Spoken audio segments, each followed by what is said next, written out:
I just want to pop into this one again. Joe Duffy. Joe Duffy, because he was paid so much, €350,000, which is a massive amount It for is, a yeah. guy. If a guy to just sit and taking phone calls, but he's a gatekeeper. He was managing those phone calls and making sure somebody like you came across as like crazy. The gaslighting was off the charts.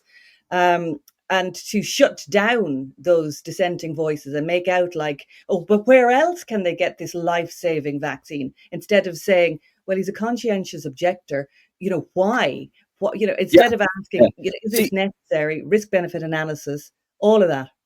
yeah, but you see, I refused to go on because I'd come across Joe.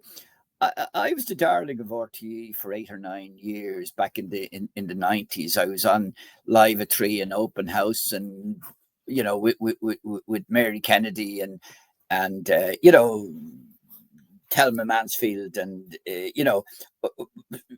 Sienna Campbell, and so I knew all these people. And I'd met Joe Duffy, and I'd met him, and I realized that, in all honesty, he wasn't the sharpest knife in the drawer. And so when they rang me, I said, "Nah," I said, I really wouldn't be interested in talking to Joe. Partly because I knew where he'd be coming from, and partly because I knew he wasn't bright enough to really get what I was trying to say, to Oh, I think understand. he knew exactly. I mean, I think he knew exactly what he wasn't I allowing think on. no. I think he actually went along with the propaganda and the lies, but I don't. Oh, I Maybe do. I'm not I fair to think him. he I knew. think he wasn't I think bright he enough. knew. Well, yeah. Well, Yeah. I will defend him insofar as I think he was too thick to actually know what was going on. That's just his shtick. That's the shtick because there's no way you can avoid the questions that they avoided. There's not a chance, Ryan Tubridy, Claire Yeah, Byrne. yeah, yeah, yeah, You yeah. can't avoid the questions that they avoided without understanding the story first. So Yeah, yeah. they deliberately omitted asking the obvious questions that they're paid. You see, they're paid the big bucks to avoid those questions and manage the narrative. That's what people have to understand. But here's But the Liveline tweet. A hashtag Liveline has learned of a GP in County Kildare who's telling patients that he will not be administering the COVID-19 vaccine to his patients. Dr Gerry Waters of Whitethorn Clinic, Selbridge, has confirmed to the Prug, I'm going to have to go in here now, 1 second. What's he confirmed to the Prug? Oh yeah, that he is a conscientious objector.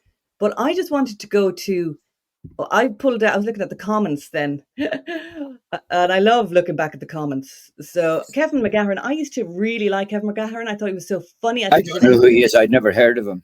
he's a TV presenter. He's very good and very funny TV presenter. And should have been the first, because comedians really should have been the first to take the mickey out of Yes, it and to be yes. able to poke fun at it. And it's just the disappointment that somebody of his talent, he's got great talent, would come out and say 10 years of medical training undone by a few months of watching YouTube videos. That's what he posted. What a condescending, ignorant, stupid thing to say. Yeah. He's And then, implying you that know, in effect, my 50 years, or my 50 years. I was in college, in hospital medicine, and general practice for 50 years, that it was undone by you watching YouTube.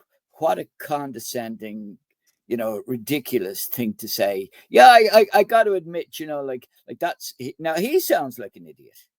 well, they listen, wasn't that the big surprise out of the whole thing? I thought he'd be one of the guys that would have been the first to stand up because that was his Yeah, persona on the TV. That he was taking the mickey out of all the stupid stuff. And I thought he would have been one of the first, and yet he came out with that. yeah, Like the but disappointment was just immense. aren't they looking so stupid now, given that they're all so wrong? Like how they must blush with embarrassment when they think back and think how wrong, or maybe I've got the wrong perspective on. Maybe there's such evil in them that having taken the big bucks, that they don't care. But I got to admit, if I'd been so wrong about anything, I'd be very embarrassed. Well, something that involves like we're talking 22,500 extra deaths, and that's what we know of, right? That's all we know Oh of yeah, Patrick Walsh. that is not the injured taking in the injured. Mm. And some of the people who are injured are going through such a horrific life that I'm sure a lot of them would prefer they were dead, because a lot of it is kind of neuropathies and autoimmune diseases and constant pain, and not like some of the people have had horrific lives, like quite apart from the deaths. And the deaths, how can you describe deaths as being anything but the worst outcome? But when you hear some of the injuries and the pain that people are going through, maybe death isn't the worst outcome, which is an awful thing to say, I know. Yeah, well, the truth is slowly coming out. I mean, even the mainstream media are beginning to drip it out, but it's very managed. They started with the Yeah, AstraZeneca, oh, it's AstraZeneca. Now it's about the little bits of Pfizer, little bits here and there, but they are still pretending it's not happening. And it's still, oh, look over there, oh, look over there, yeah, and yeah, trying to distract us, with yeah. all other stories. And the celebrity crew have found something else to virtue signal about. It used to be the vaccines, the so-called vaccines, the bioweapon, that they virtue signaled about. Oh, if you were decent, you'd take that. You'd don't be a granny killer. Roll up your sleeve for the common good. And we have Rory Cowan there. He said he should be struck off. That's what he said about you. Well, Rory. I was. Yeah. But you see, to actually strike me off, I would have had to have a full hearing.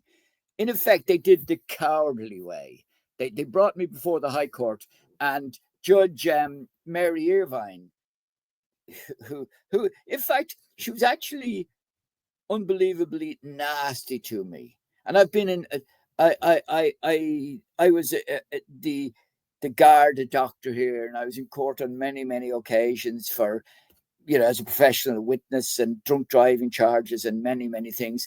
And I never heard a judge speak in such condescending terms as she did to me.